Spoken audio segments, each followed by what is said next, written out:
I'm Rear Admiral Thomas M. Dykers, retired. Throughout the war, the Japanese were intent upon capturing one of our submarines to find out what new devices allowed our submariners to take such a heavy toll of their shipping. In May of 1943, the Japanese fleet was suddenly presented with just such an opportunity, and the Crevalle was the submarine they had within their grasp.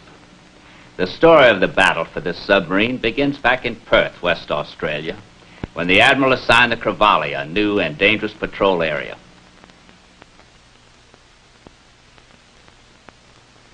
The story starts in early April 1944 in Darwin, Australia, with the USS Crevalle resting against the pilings of her Darwin wharf.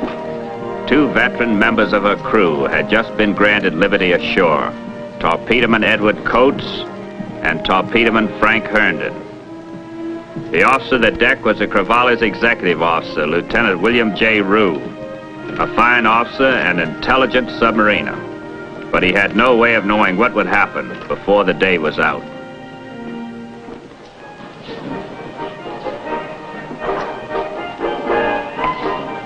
"6,000 miles from the nearest hillbilly, what do they play? Western music. You figure. Kind of funny. That ain't all that's funny, Eddie. Yeah, I know. Me. You I can buy. I'm talking about your idea of relaxing. The facts of life, boy. Most guys, they finish a long patrol, they want to go out and howl a little, you know. Yeah. Well, I guess I'm just a wet blanket then. This does it for me. Just sitting? Sitting. Sometimes I don't read you, Dad. You're a lot of man in a torpedo room, but ashore you... Like I told you before, you're not my nurse. You want to go someplace, don't let me ruin it for you. No, you ain't ruining anything. Well, what I mean is take Karnofsky there. You think he knows anybody in a little place like Darwin? Not a soul. But he don't just sit, he knows how to live it up. 4 bits says he comes off with a date. No bet. Look, Frank, I like to sit around and take it easy. Let the other guys do the running around. Like in Fremantle, like in Brisbane. Like that. But that doesn't mean you have to. Well, the underwater Errol Flynn. You make out? You ever know me not to buy? Well, if we took your word for it, no. Funny. Well, just don't sit there. She could dig up a couple of friends. Come on, I don't hear anything. No, I guess we'll just stay put. Frank, you don't have... Bye, Karnofsky. What are you waiting for? Boy, try to do a guy a favor.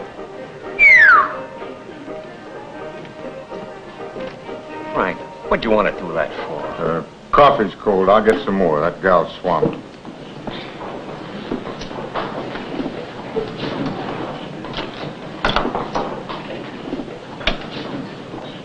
Well, you don't mind, do you, buddy? 6 times in a row for the same tune gets a little rough. You don't like it in me, chum. Why don't you up it? My money's as good as yours. You don't like my taste in music, eh? Like to do something about it, would you? We're out of line, mister. Knock it off. 2 coffees.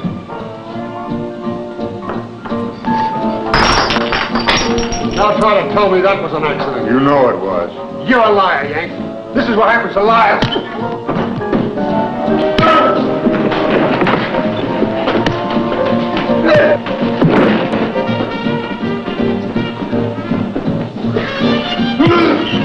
Eddie, come on, help me!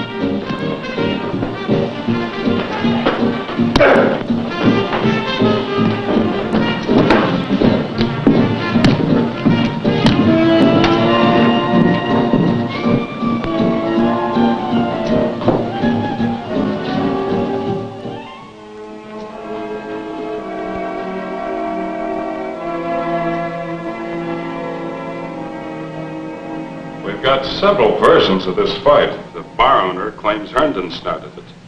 But Herndon and a couple of customers claim he didn't. And Coates here says he didn't. He was another eyewitness, at least at the beginning of it. That's right, sir. It wasn't Herndon's fault. Well, the bar owner's probably trying to protect his steady customers.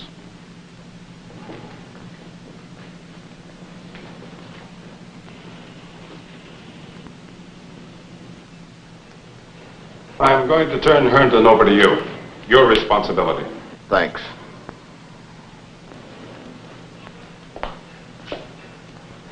Let's go.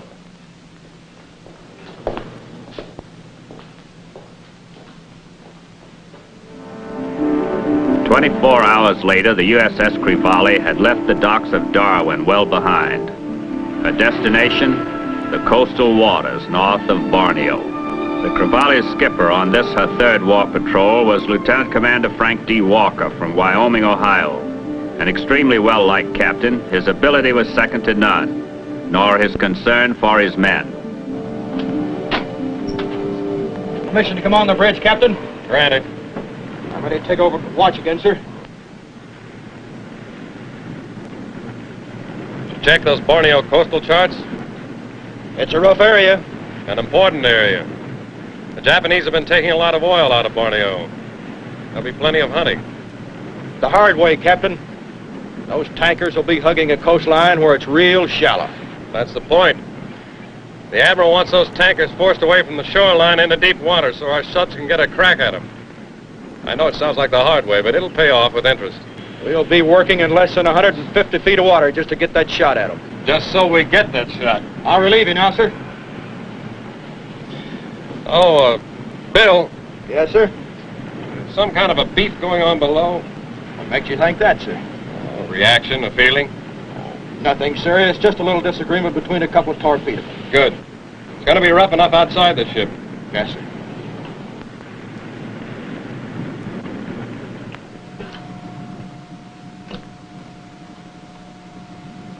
It's your play. You in a rush? Look, Herndon, what goes with you and Coates? What was the beef all about? Still your play. Okay, so you brush me off. Do you think you can hide a thing like that? The whole ship knows by now. Karnowski. How could they miss it? You guys are buddy-buddy for over a year. Now they don't even speak. Why? Are you going to play or not? Hi. Well, I've had enough. I'm going to get some air.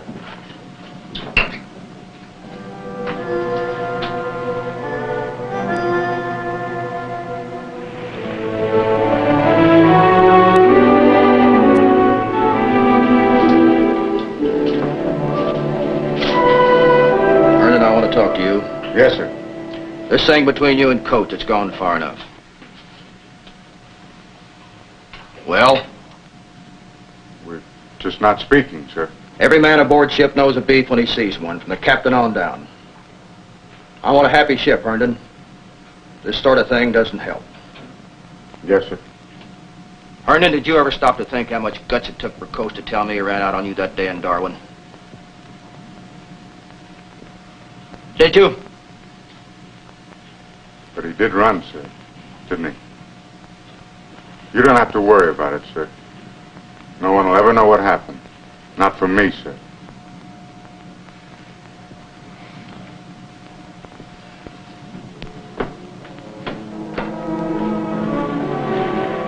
The Krivali had by now reached its assigned area of patrol off the Borneo coast.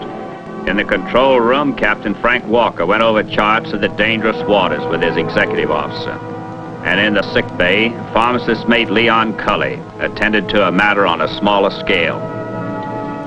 You ever made pharmacist, mate? Boy, you got a touch like a blackjack, Cully. So learn to use a wrench right. You're more dangerous than the Japanese. Hey, what's the latest with the Happiness boys? Herndon and Coates? Still the same. You know, I never quit Stan Mysteries. I'd give a month's pay to know what's behind all of this. You know, What? Wait a minute.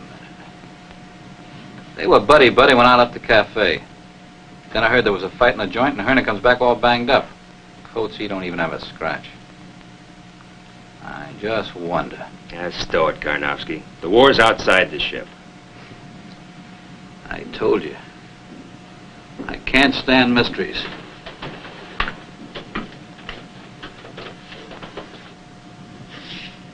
There's a long shelf here, about 15 miles out to sea. You'll probably have to go in over it. Come on, Herndon. You can trust me. Get away from me, Konofsky. Was that how it was? Coach take a powder when the fight started? You can tell me, Herndon. It's none of your business. Now forget it. So it was that way. Who would have figured it? Coats. Yellow. There won't be much of a chance slipping back into deep waters if we get boxed in by anti submarine vessels. Yeah, we'll worry about that when Captain, to the bridge. Captain, to the bridge. What's up, Walt? Smoke on the horizon, Captain. Clear the bridge.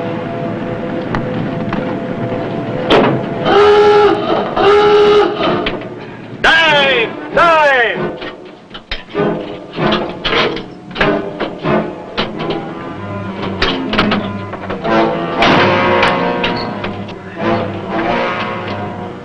Stand by to dive. That's secure, sir. Take her down to 60 feet.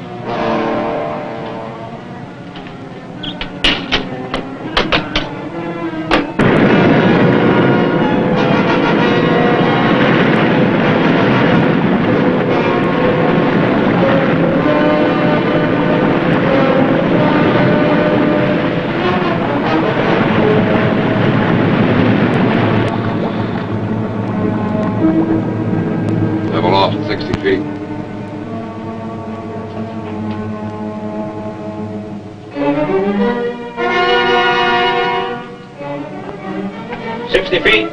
Up scope.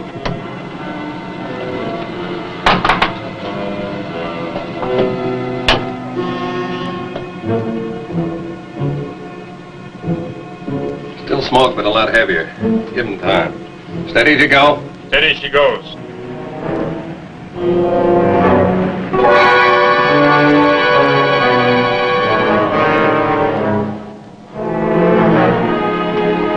Down scope. Big convoy coming up from the south. Oil tankers? Big one's hugging the coastline. We'll have to go in the shallow water like we figured. Big patrolling escort? It looks like a convention. Make ready all torpedo tubes. Make ready all torpedo tubes.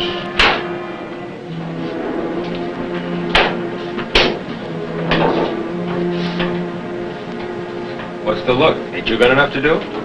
Just thinking. You know, it might get real rough real quick. So? It's bad enough for everyone else. But I wonder what it's like for a guy who's yellow.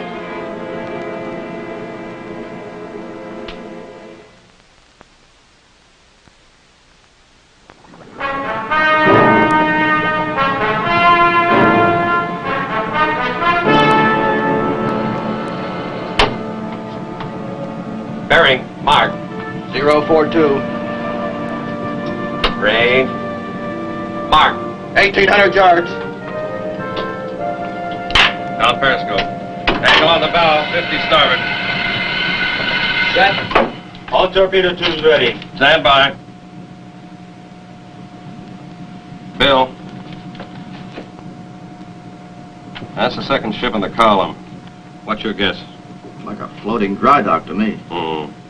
Sinking that in that shallow water is a waste. Yeah. It's that tanker with her I want. It's the biggest tanker I've ever seen. 2 stacks aft. She's tremendous.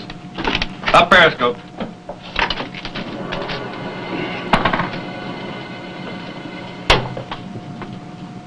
Big. She's as big as an island. Like that, Skipper? That's her. The Tona Maru, huh? Right. 20,000 tons. Converted whaler. That's a lot of oil. And I want it. Down scope. Take her down, emergency. Destroyer heading right at us. Flood negative. 15 degree, down bubble.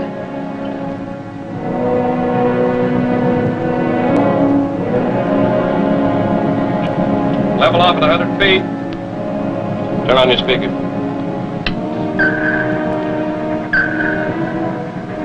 Directly over, Skip. Think she knows we're here? That's her problem. I want that tanker. 100 feet. Take her up to 60 feet.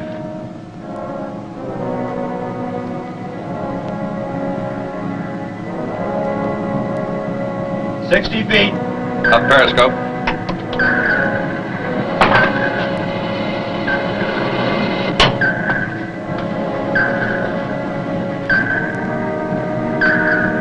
Don't see. Keep coming.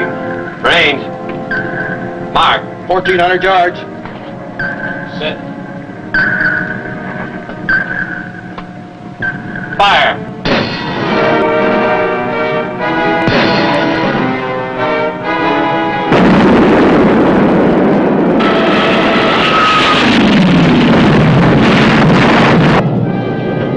Two planes dive bombing our torpedo wake. They know about us now. They really know about it now. Haven't hit amidships, middle of target. Haven't tore bow off. Commence torpedo reload.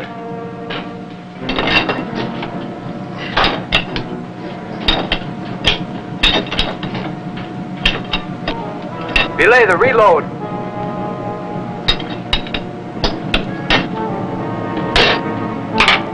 Take her down to 120 feet. Emergency. 120 feet high. Escort vessel coming fast. They're not guessing this time. Bring for depth charge attack.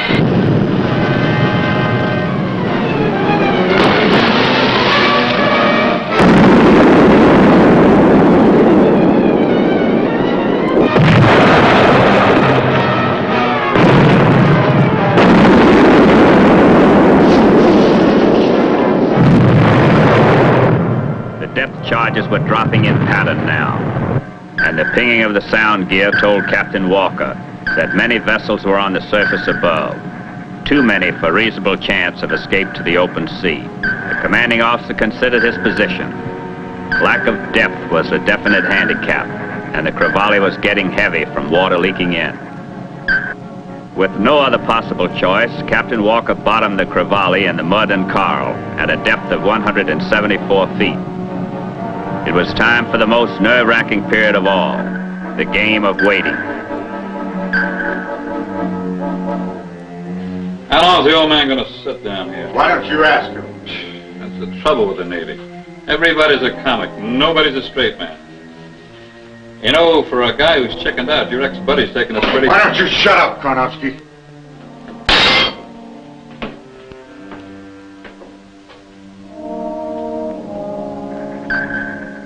For more than an hour, the men waited in silence, hearing the pinging of the enemy vessels above, and hoping to sell the enemy the idea that the Crevalle had been sunk. The Japanese were taking no chances. They had located Crevalle and wanted to move her before water seeping into all of her compartments made her too heavy. The first step was to attach a line, and they lost no time in getting started.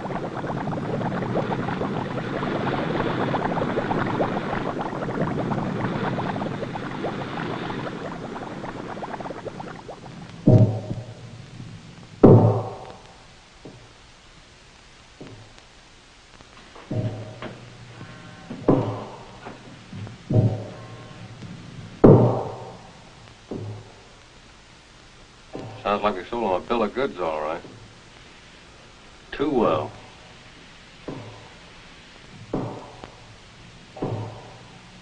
Captain, torpedo room reports loud noises.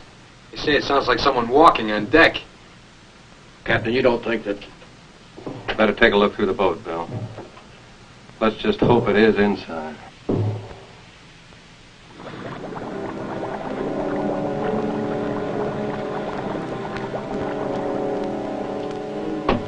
Not anybody aboard, Captain. They've heard it all over the ship.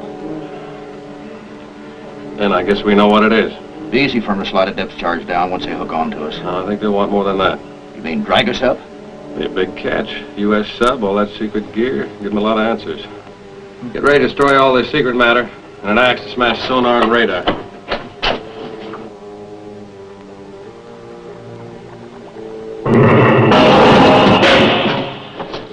He's dragging us. Let him have his way, for the time being.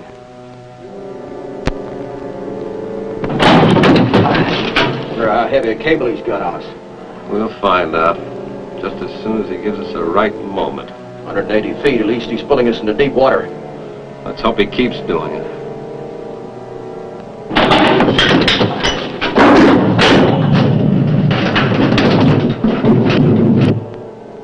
Eddie! Eddie! Karnofsky, help me!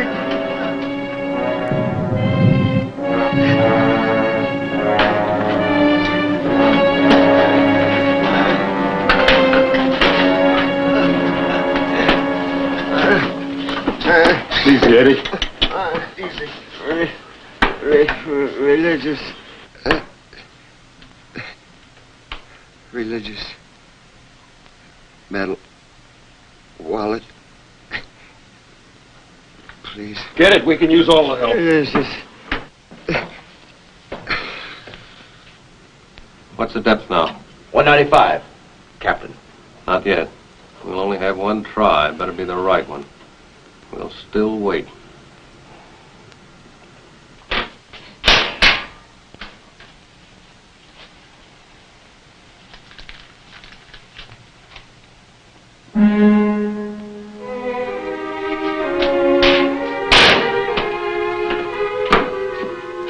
Passed out. Broken shoulder with caved-in ribs. Kind of pain that put an elephant out. I heard what he did for you. No guts?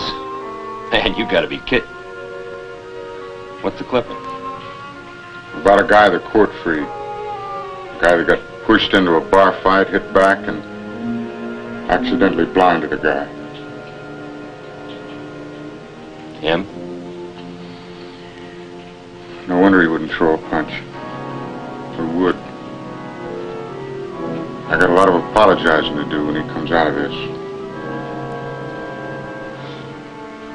Depth. 200 feet. Let's see how good a hole he has. All ahead, flank. All ahead, flank.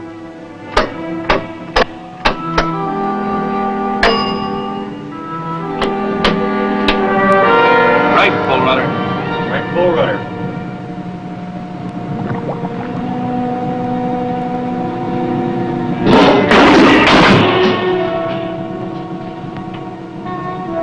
Let's get out of here before he can attach another cable. All ahead, full. I'd love to see that skipper's face when he sees the end of his cable. Yeah, that's his problem. Ours is to put distance between us.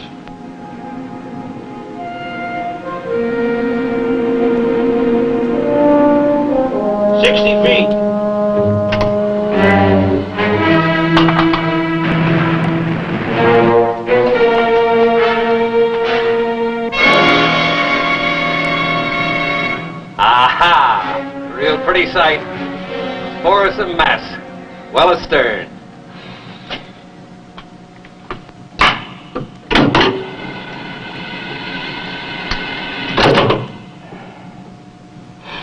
What is it?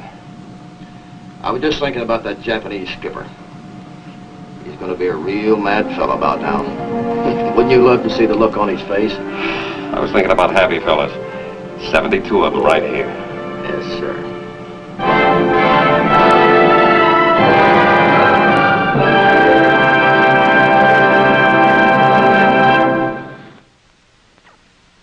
I'll be back in a moment with our special guest.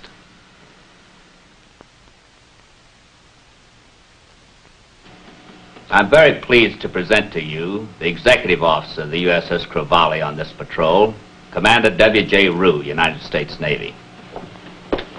Bill, it's good to see you. Did the Crevalle succeed in driving the Japanese convoys back into deep water? Very effectively, Admiral. But there were other subs who helped. They did the same sort of shallow water patrols during that period.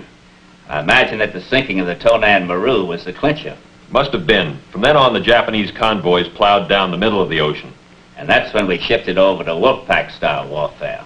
That's right. It was sure a nice, comfortable feeling on our next patrol, prowling the deepest part of the ocean in company with 2 other submarines. I don't remember it being comfortable, but it was profitable. And the Crevalle gets a lot of credit for giving the Wolfpacks plenty of sea room. Thank you, Admiral. Awfully nice, Bill. Be with us again when the Silent Service brings you another exciting submarine story.